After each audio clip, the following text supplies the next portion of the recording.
Well, welcome everybody. I'm glad you are here this morning with us as we continue our series through the Gospel of John.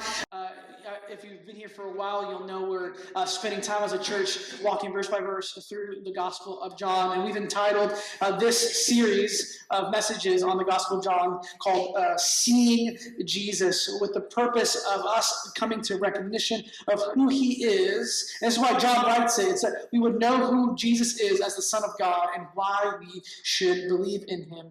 And so today we're going to continue through the journey by covering half of John chapter 2. Now, last week we talked about what kinds of people does Jesus invite to follow him. And if you want to catch up on that, we're on Spotify or on podcast, even on YouTube, so wherever you want.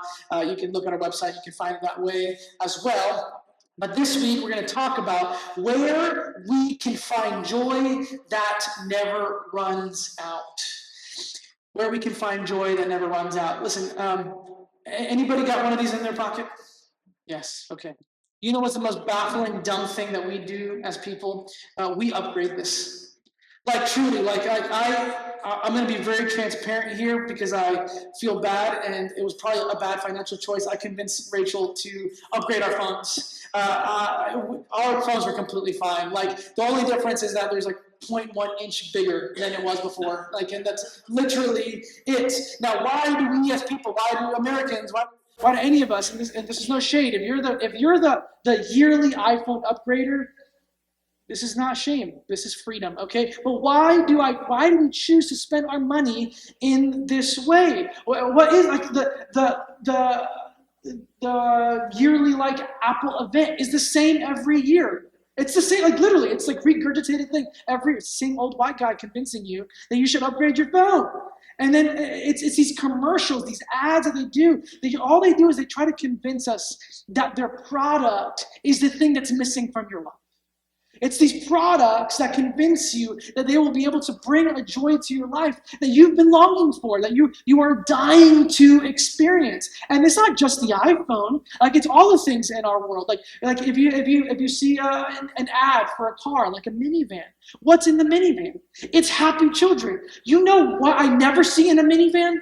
A happy child. Never. I never see. But they convince you that you buy our caravan, you will be happy and you will have happy children. That's a lie from the devil, right? Or deodorant, right? Men's deodorant. It's always like an average guy falling in love with, it's a beautiful person falling in love with your average guy. Also a lie from the devil. Well, I don't know. That might be true, but it's not because of your deodorant.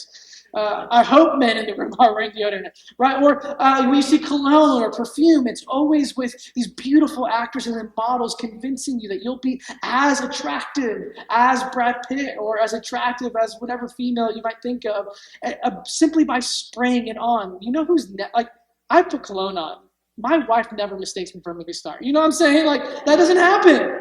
Or Nike, right? How many of us give Nike our money? And there's an ad that came out last year, this year, and it goes, Nike, winning isn't for everyone. Reverse psychology, because you're like, well, I want to be a winner. Take my money, even though I haven't been to the gym in 6 months. I want to be a winner. But no matter how much you try to buy into these things, it never does the trick, does it? It never does. You see, let's be honest with one another and ourselves. It's not easy to find joy in this world, but we long for it. And we search for it desperately in every nook and cranny we can. And these ads for things, they serve us up options. But as we do our own research for other things, we try to eat, pray, love our way to joy, looking for the recipe, the secret recipe for lasting joy. But honestly, if we look at our lives, the things that we give ourselves to, we find that everything is fleeting and temporary, even our joy. And as we look at our world around us, it's really hard to find a reason to be joyful, because no matter how effective our joy coping mechanisms may be, the brokenness of our world fills our screens and our minds every few minutes, thanks to the very thing That's supposed to make us happier, like a newer iPhone, and yet we doom scroll, being reminded how messed up and broken our world is. And you know what? You don't have to take my word for it. The stats show it. Americans are increasingly more and more depressed. We're increasingly less and less happy, less and less joyful. We're not even in the top 10 happiest countries in the world. Yet we're one of the richest and most powerful nations in the world. Like, people die to come into our country, and yet we're radically unhappy. How is it that we have access to the very things people in third world countries die to experience, and yet we're less and less joyful? How is it?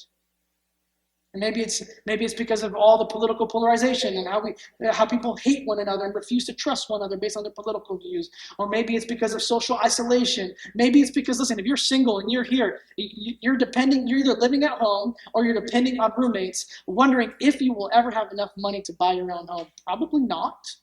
Not in this economy.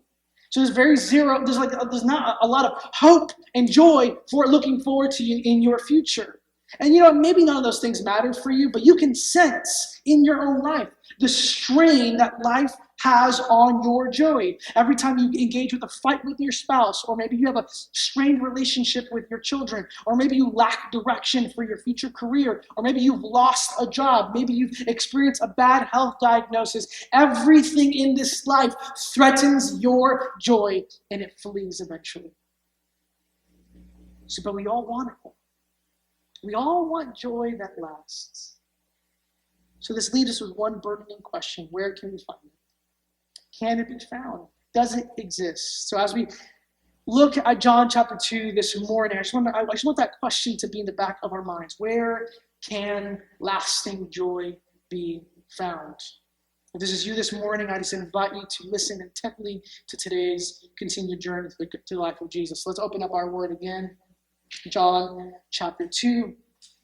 Now, before we read together, I need to give some context about how we're supposed to read this story. If you look at the end of John chapter 2, verse 11, I just read it. If you have your Bible journals, it should be right there. It says here, what Jesus did here in Cana of Galilee was the first of the signs through which he revealed his glory, and his disciples believed in him. So the way that we're supposed to read this story is symbolically. Because, see, what John's favorite word for miracles is not miracles, it's signs. And signs were miracles that Jesus performed. And there, in the Gospel of John, he notes about 7 or 8 signs, miracles. Now, it doesn't mean that these are the only miracles Jesus does. It just means that these in particular point to who Jesus is and why we should believe in him. This is why why John calls these miracles signs. Because signs are about information and direction. Information for our minds to know things about Jesus so that it would direct our hearts to Jesus. That's the purpose of the signs. And so because it's a sign, it means that while this wedding we're about to read about took place literally in history, it has a symbolic meaning. It has a deeper meaning than what is on the surface. Okay, it's gonna matter as we walk through this story. So now join me in reading the first 3 verses again. On the 3rd day, a wedding took place at Cana in Galilee. Jesus' mother was there, and Jesus and his disciples had also been invited to the wedding. When the wine was gone, Jesus' mother said to him, "They have no more wine." So here, let's walk through this. On the 3rd day, it just simply means not that it's the 3rd day of the week. It means that it's, if you look at it, it just means that it's 3 days after the events that took place at the end of John chapter 1. And so Jesus is gathering his disciples, Andrew and Peter and Philip and Nathaniel, and they roll up to a wedding, not like Wedding Crashers styles. They're actually invited to this wedding because I guess through his mom, so I guess Mary is like a partier, and so she invites Jesus. That's what you do. You invite your holy son, Jesus, to come with you to party. Now, weddings in the time of Jesus were a really big deal. Okay, we here in America, in our context, in our culture, we do it to one day. And so it's a heck of a day, but it's just one day. No, but for the time of the people of Jesus, weddings were multi-day events.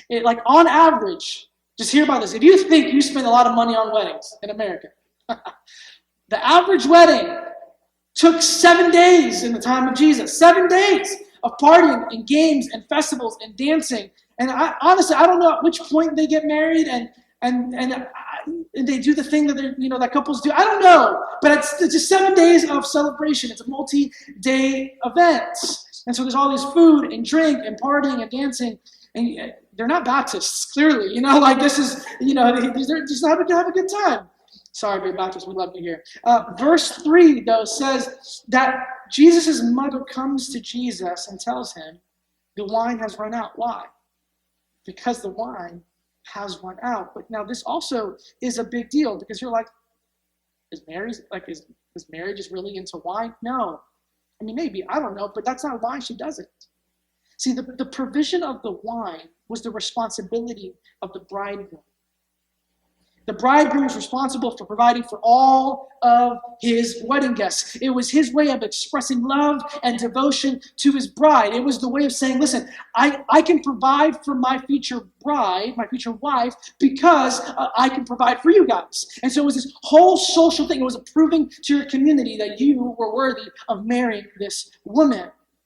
And so in the time of Jesus, it was a shame and honor culture. So his failure would directly bring shame upon him and his family. It was so serious that if this were actually to happen, there are stories where the bride's family would sue the groom's family, because you can't back out of the wedding at this point, but they're like, you're making my daughter marry your son, and your son has failed in bringing shame to your family, and now you're making my daughter a shameful woman. And so they would sue this. So it's a big deal. The wine has run out. And despite the bridegroom's best efforts, he's failed to provide the wine for the families. Now, what is John trying to show us here? Remember, it's a sign. It's a symbol. So wine in the Old Testament is a symbol for joy. It was an Old Testament picture that if there was overflowing wine, it would be a sign of overflowing and abundant joy. The rabbis in Hebrew literature would say this: there is no rejoicing without wine. So there was this clear connection between wine and joy. And so this wedding was supposed to be a moment of festal joy, but the joy has run out. And despite the bridegroom's family, his money, his love, and his devotion, despite all human effort, the joy has run out. What is John's point? His point is simply this: all earthly joy runs out. And we all have sensed this at some point or another, whether you're a Christian or not here. Anything that brings joy to you today can suddenly go away tomorrow. I don't know if you've ever seen any of the interviews with Jim Carrey. He's a kind of wild character in of himself, not just his movies, but his kind of transformation of being anti-Hollywood and anti-success. But this is what he says in one interview. He says, I think everybody should get rich and famous and do everything they ever dreamed of so they can see that it's not the answer. They can see it's not the answer. So the reality is no person or place or thing will ever satisfy your longing for joy. This is why we keep running from thing, to experience, from substance to substance, from sexual encounter to sexual encounter, because God has actually created us to experience deep and longing and lasting joy. So we're in the pursuit of it. But as we said earlier, nothing seems to be able to satisfy, at least not humanly speaking. But in America, we try. We are an experience culture. We convince ourselves through Instagram. Like look at all the popular Instagram ones, profiles with travel. Like, I'm with Marriott, and they sent me to Greece. And you're thinking, man, if I could go to Greece, I would finally be happy. Do you know what's really interesting? My favorite city outside of New York City, because I'm born and raised there, and also because it's the greatest city in the world. After that, my favorite city is Paris. I love Paris. I've been there multiple times. I would go there. I love being Latino, but part of me wishes I could be French. I don't know what that means about me, but I just love Paris that much. Now, whether they love me there or not, I don't know. But there's this thing called the Paris syndrome. It's literally a thing that people build up Paris to be this beautiful, like, Paris is for lovers, and it's beautiful, and then you go there, and you honestly, when you go there, it's kind of a dirty city a little bit because it is a metropolitan city, and you see rats like eating baguettes, like they're French too, and this the Paris syndrome is this idea that even though you've gone to this beautiful place that you've built up in your head, it disappoints you, and you actually kind of go into this weird psychological depression. Even places can't satisfy. Things can't satisfy. We convince ourselves that if we just chase these things, it will breed joy, but all it does is it breeds emptiness. And all this does is it leaves you exhausted and always looking for the next thing, another concert, another vacation destination, another partner we think will fix the ache of our hearts. But they neither can do that or provide the joy we long for. I love what C.S. Lewis writes. He says, if we find ourselves with a desire that nothing in this world can satisfy, the most probable explanation is that we were made for another world. So I'd love you first just consider it for a moment. This ache that you feel for joy that lasts might be God's invitation for us to discover a joy that doesn't run dry. So here we are in this festival, this wedding, where the wine has run out, the joy has run dry. And this is the honest condition of our life in this world. And no matter how much we try, we can't keep it flowing. But this is only the beginning of the story, y'all. In steps Jesus, not to just fix the party problem, but to show us something far more glorious. Read with me verses 5 through 10. We're going to knock out this story all in one read here. So his mother said to the servants, do whatever Jesus tells you to do. Nearby stood 6 stone jars, the kind used by the Jews for ceremonial washing, each holding from 20 to 30 gallons, as like Veronica would like to say, that's a lot of wine.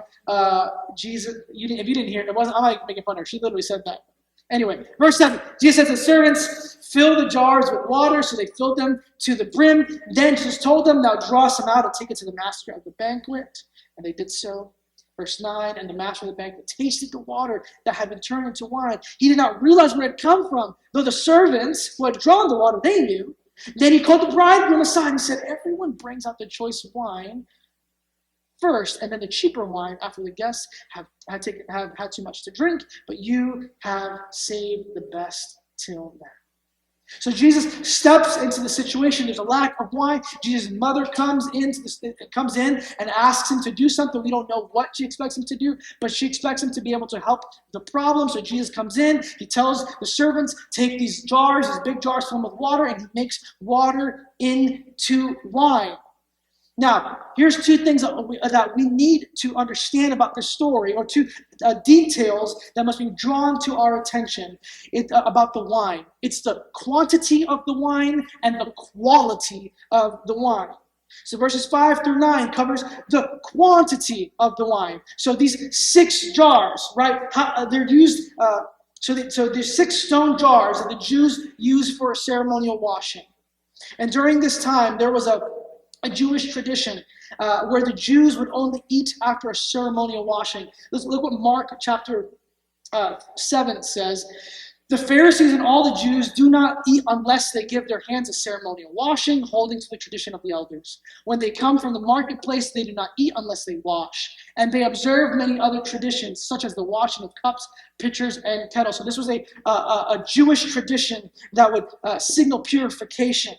But Jesus is repurposing these jars used for religious purification so that he can make wine out of the water that would be in these jars. Now, I don't want to make too much of a huge point out of this because it's not, but this needs to be said. See, these jars symbolize religion and empty religious practices. So by Jesus using these jars to make the wine, which remember is symbolic for joy, he's saying that lasting joy is not found in religious acts or moral acts. You see, many people think that all you need to be in this world is just to be a good person, and that will satisfy you. You need to be a good person, be religious, just do right by people. But let me tell you this. To the religious and to the self-righteous, if you're here in this room, doing good deeds will not satisfy you, because even that too is fleeting. You can look holy and still feel like hell.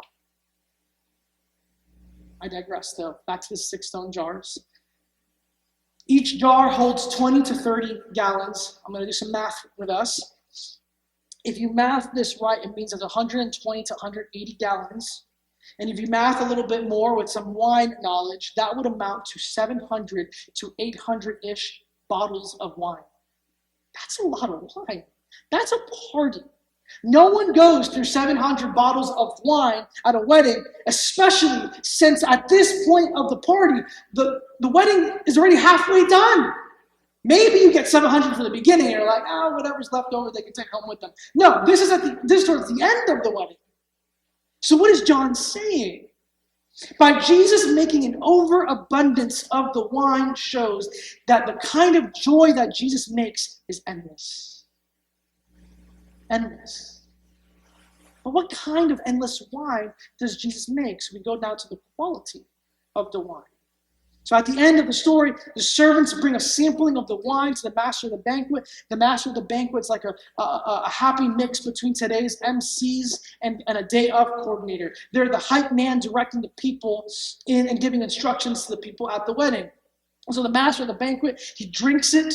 This water has been turned into wine, and you can just imagine his eyes like popping open like this, like in shock and excitement because of what he says to the bridegroom. Look what he says in verse 10 again. So he drinks it, he calls the bridegroom aside and says, everyone brings out the choice wine first, and then the cheaper wine after the guests have had too much to drink. But you saved the best for last. This is going to be popping. Like he's excited about this. This was a custom in ancient Near Eastern culture because you see, good wine is expensive, even today. And plus, honestly, if you've been drinking every day, lots and lots of wine, you're going to have a buzz, and you're not going to tell which is the good wine and which is the bad one. You're just happy that there's wine, right? But Jesus has given the party. What does the master of the banquet say? You have saved the best for last. It was a wine that was better than even the bridegroom originally brought. Because if the bridegroom served the best at the beginning, which he did, and Jesus is giving better wine now, which it is, then it means that Jesus made an endless amount of better wine than anything that was ever present in the wedding to begin with. It was a wine that brought joy to all who received. Because don't you see, when the wine fills you, when the wine of joy fills you completely, it fills you on the inside and it brings joy to the deepest parts of you. Because wine reaches deep within you. When you drink wine, it fills all that you are inside. And this better wine that Jesus makes is a joy unlike any other to our hearts, because it is a better and unending joy. So what is John saying here? It's that Jesus provides a joy that is far greater than any other source of joy in this world. By John pointing out the quantity and the quality of the wine that Jesus produced in this wedding, he's saying this. Jesus provides endless and better joy. Now here's what this means for us this morning. Okay?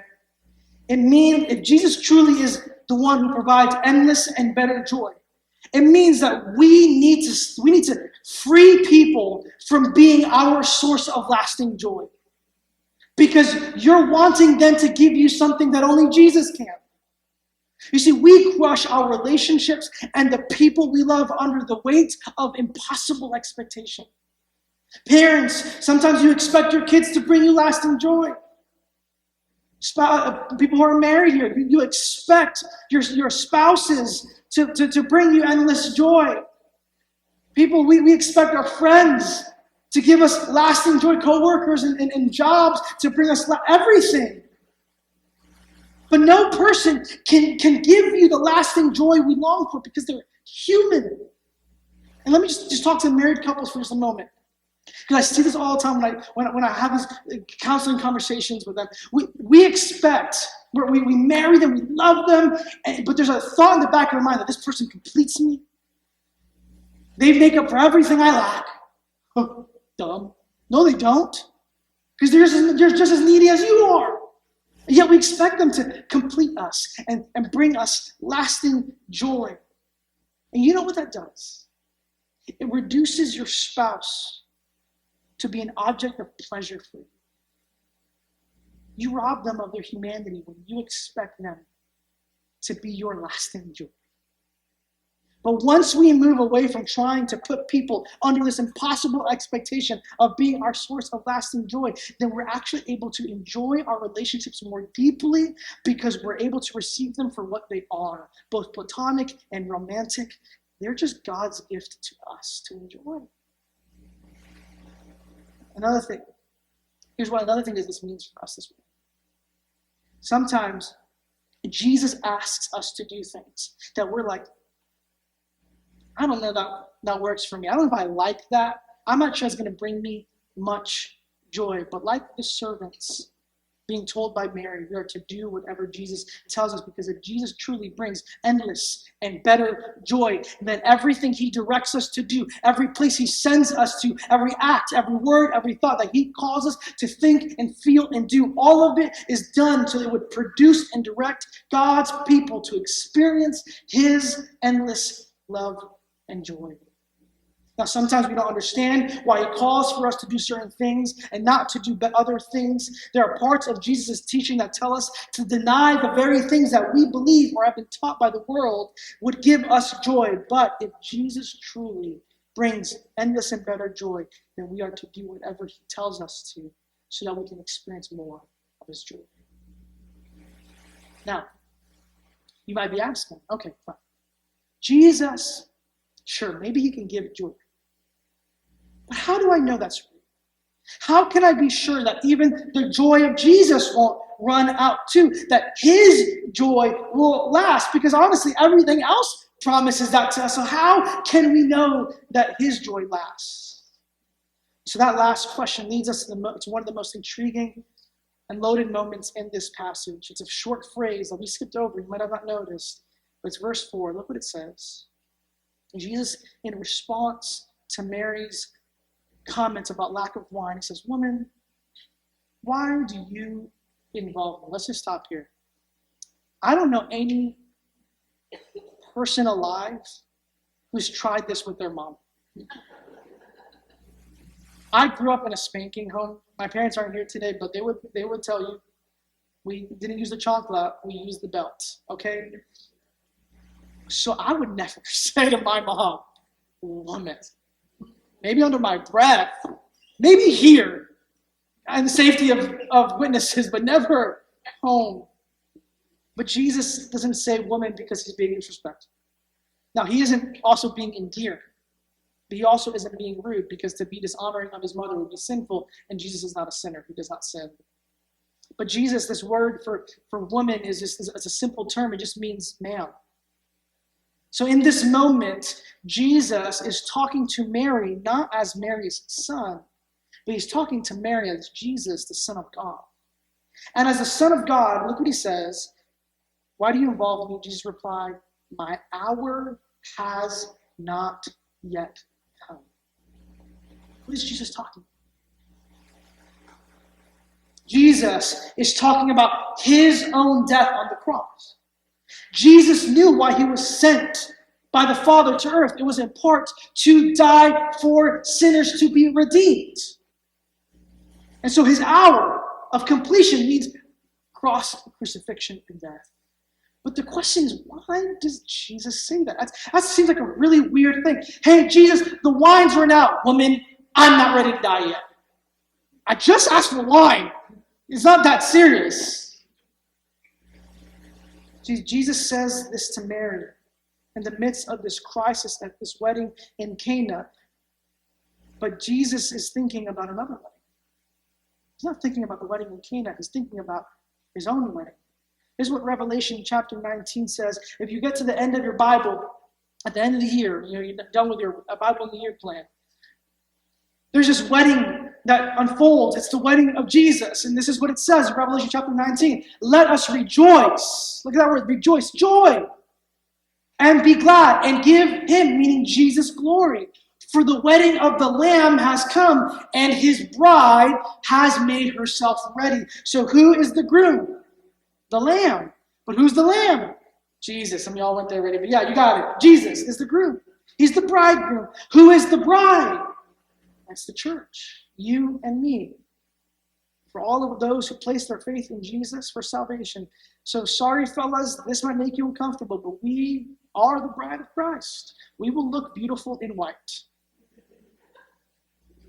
But here's Mary saying this. Mary saying to Jesus, would you please just bring the joy back to this wedding feast in Cana?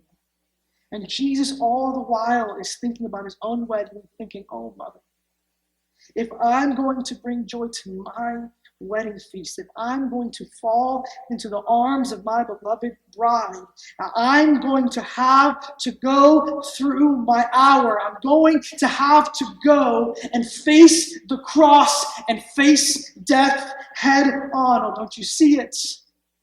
Do you see what Jesus is trying to say to us this morning? That Jesus is the true and better bridegroom.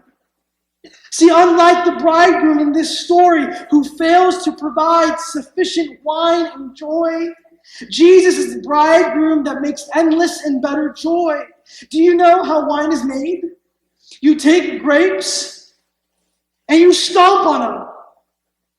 You tear a new one. You trample on grapes to make wine. And what Jesus is saying is, I am willing to be trampled and stomped on so that you would have joy.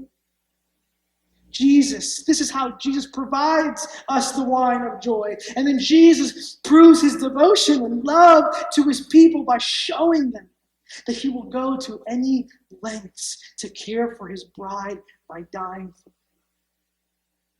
So how can we know that Jesus will provide us better and endless joy? How? The cross. What John is trying to show us is this one reality. Jesus' death secures our joy. That's what he's saying. And here's what this means for you. Jesus is more committed to your joy than you are. Think about that. He's committed to your joy because you're not willing to die for your joy. Because here's the thing, if you die, guess what? You can't enjoy it anymore. You're dead. There's no other source of joy that's willing to even die for you. Because if they do die, if it's done away with, guess what? You can't enjoy it anymore because it's dead too. So nothing is more committed to your joy but Jesus, the one who dies and resurrects again. The one who death itself could not stop is the one able to provide endless and better joy so that you can experience joy and joy and joy and joy. This is why Jesus says in John 15:11, I have told you all of this so that my joy may be in you and that your joy may be what? Complete. No lack. Perhaps somewhere along the way, you might have developed a mentality that you have to look out for number one, that if you want something done right, then you have to do it for yourself. If you want joy, you have to go searching for it. So we go in search of old, cheap wine that never lasts. But what does Jesus say? He says, I will provide you a feast of endless and better wine. My joy is unlike any other. So Jesus shows us that not only can he secure your joy, but that no one else can. And this is what John has been driving us to see as we've watched this wedding unfold. What has he helped us see? It's this thing. Where can we find lasting joy? Only in Jesus. Why? Because Jesus is the only source. Not a source, not one of these sources. The only source of everlasting joy. So what does that mean for us this week? If this is true, if it's true that all earthly joys run out and that Jesus gives endless and better joy, what are we to do with it this morning? Here are three things I want to say. One, for the Christians in the room, if Jesus is our source of everlasting joy, it means that we are to be a people of joy. Just think about that for a second. Our joy is made complete in Jesus, and yet, if you look at the landscape of Christians in America today, we are not joyful people. What are we known for? Our anger, our bitterness, our divisiveness, our polarization. When's the last time someone said, do you believe in Jesus? Yes, how did you know? Oh, because you're joyful. If you walked me on the I-4, some people might say, I don't worship Jesus.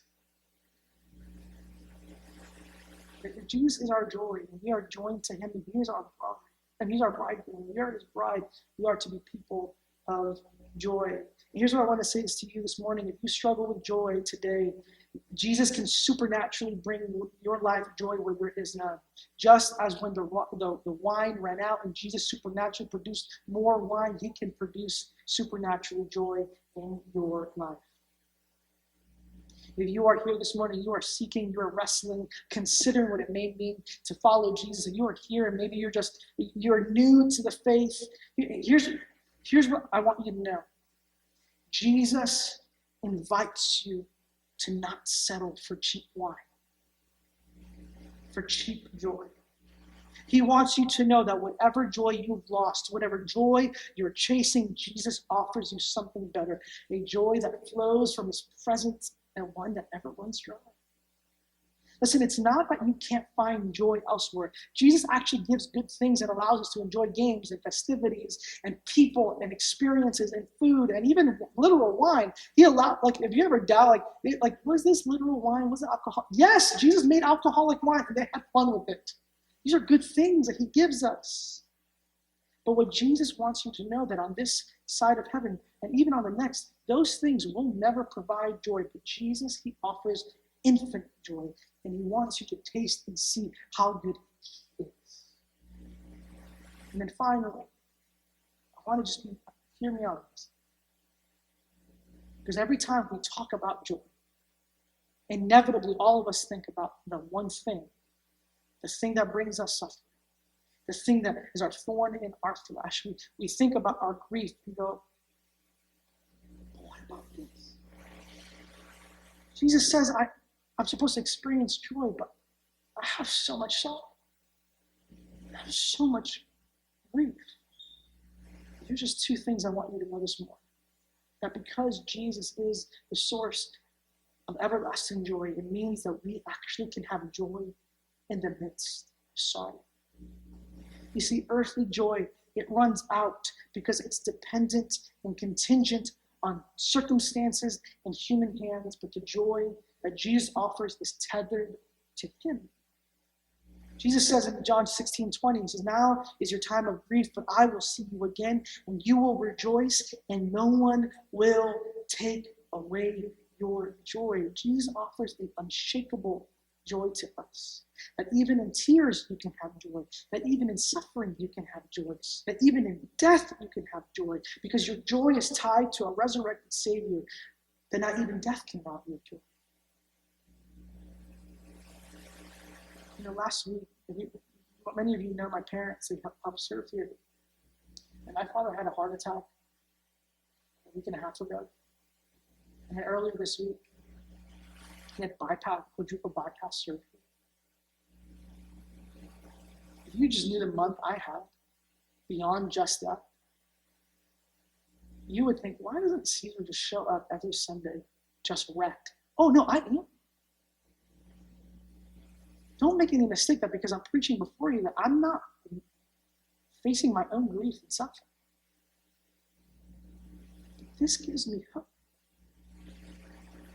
That when I walk in the presence of Jesus, there is fullness of joy. It's not a denial. Jesus didn't say, oh, get over it. No. He says, I am with you in it. Joy can be had even in the midst of sorrow. But here's my final thing. If Jesus truly is the one who gives everlasting joy, it means that all grief is temporary. All grief is temporary. At the very end of the wedding, Jesus gives a gift to his bride, us. Revelation 21:4, it says this, talking about his gift. What does he do? Jesus says, I will wipe away every tear from your eyes. There will be no more death, or mourning, or crying, or pain, for the old order of things has passed. Amen. As one theologian puts it, Edmund Clowney, he says, Jesus sat in the midst of joy, sipping the coming sorrow, so he can sit in the midst of sorrow and sip the coming joy. Church, there is coming a day where Jesus won't have to give us joy in the midst of a hard world, but he will bring about a world where there will only ever be joy. Because everything that is sad in this world will eventually become untrue. The church, until that moment comes, we as his bride, we are invited to join him in his perfect joy today. So may we, King's Cross, live in the endless and better joy that he provides for us today.